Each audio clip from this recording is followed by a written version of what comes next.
Welcome to the Rim Break Rodeo. We hope this video helps. You start by ensuring Gameloop and Windows are current. Outdated builds cause input conflicts.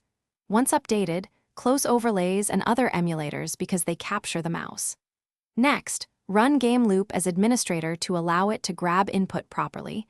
This prevents permission-related locking.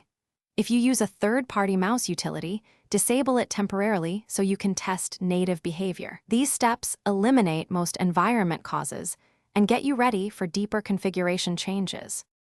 You now change Gameloop's engine and input options to resolve lock issues. Switch between DirectX and OpenGL to see which allows proper pointer release.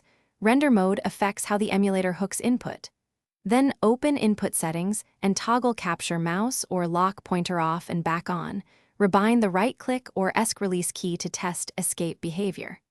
Finally, set Windows DPI scaling to 100% and turn off pointer precision, so the emulator sees raw coordinates consistently. You finish by restarting Gameloop and testing pointer behavior in a basic scene. This confirms changes took effect.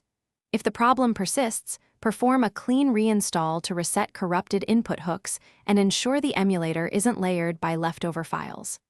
If reinstalling fails, methodically kill background processes while testing, because one hidden tool often steals focus. If you get stuck, remember to check overlays and virtualization settings. Those are frequent culprits and usually fix the. Thanks for watching. Consider subscribing if we helped you.